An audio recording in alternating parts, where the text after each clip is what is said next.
Hi, I'm Cory Henwood, Innovation Coordinator. And I'm Janette Stubbs, Professional Development Coordinator with Iron County School District. We'd like to begin today with the question, are we designing schools for students' futures, or are we still designing them based on the nostalgia of parents' past? We'd like to talk today about our use of design, in particular design thinking, with our educators and stakeholders to take on transformative work and create community, as well as with our students to take on relevant issues like remote learning, COVID safety, social and racial inequity, and develop what we formerly knew were soft skills, now know are essential skills for their success. We first need to recognize that our traditional schools do not equitably meet the needs of all of our students. In Iron County, we have one of the state's highest intergenerational poverty rates, with a wide range of both basic and learning needs. We recognize that we have a diverse set of 21st century learners being taught using one-size-fits-all 20th century teaching, using 19th century curriculum and assessment practices. So what changes do we make to our values and practices around curriculum, assessment, and the role of the teacher? While curriculum and assessment traditionally focused on content factoids and low-level procedures, but there's an app for all that. And so we asked our community our first design challenge, which was, what are the essential skills students need to be successful in their future? And from business and community leaders, as well as post-secondary and K-12 educators, they answered with IRON's Essential 8 that are now taught, assessed, and part of our standards-based reports. The role of the teacher has traditionally been relegated to content delivery and behavioral conformity. But if we've overvalued those things, we end up with harebrained ideas like this, where students are quietly plugged into machines all day. It brings to mind this quote from General Shinseki, if you don't like change, you'll like irrelevance even less. If all we are as educators is content delivery mechanisms, then we will be replaced by machines. So we need to first now recognize that we can promote educators as designers and as mentors of students to co-design their challenges based on their interests and developing those essential skills.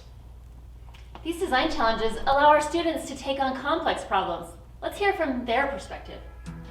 Hi, my name is Jacqueline Rever. I'm a student at Launch High School, and I am super passionate about civil government reforms. I think that the judicial system is very biased based on nationality, race, and favoritism. And I think that there should be some kind of reform. I'm not for defund the police. I just believe that there need to be changes made, and I would like to include this in my U.S. government class this year. Hello, I'm Isaiah Arnold. I'm taking on a project about city planning and utilities, specifically having our city provide internet to everybody to reduce the social inequality we saw during remote learning. As students participate in the design thinking process, they also develop essential skills, beginning in elementary school. As students study Utah history and westward expansion, they learn about the Union Pacific Railway and the role of the railway in our local iron mines. Since today some of these railways in our county are unused, we ask, how might we make the best use of abandoned railways in Iron County? Students follow IDEO's design thinking process of seeking inspiration and understanding, generating ideas and bringing them to life, and implementing these ideas with real people or organizations. Students begin the inspiration phase by seeking understanding from local residents as to how they would like to see the railway best used. They practice communication skills as they interview residents to gain empathy for their point of view. Students begin the ideation phase by collaboratively generating bold ideas and solutions for making the best use of the abandoned railways. Here, they learn how to build off other people's ideas and other competencies required for good collaboration. Students then take these ideas and critically think about their solutions, reflecting on how they meet the needs of the people they are designing for, as they refine their critical thinking and problem-solving skills. Next, they bring their ideas to life by designing prototypes of their solutions. Their capacity to be creative with the tools they have available and come up with original thoughts grows as they participate. Within the implementation phase, students seek feedback and critique on their initial solution or prototype.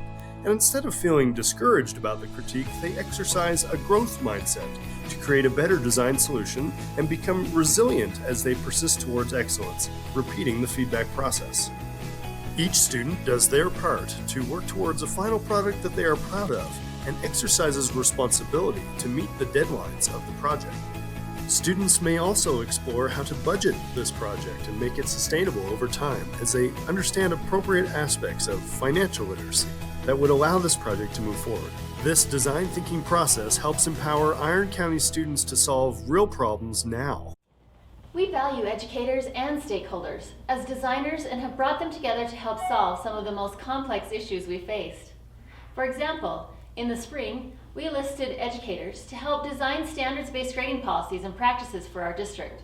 They sought stakeholder feedback, downloaded their learning, developed how might we questions, and brainstormed solutions. They developed prototype grade reports, teacher and parent communication strategies, and proficiency scale models which are now being implemented. This has helped our district revert from a top-down approach, allowing educators a central voice in developing solutions to the issues that affect them daily.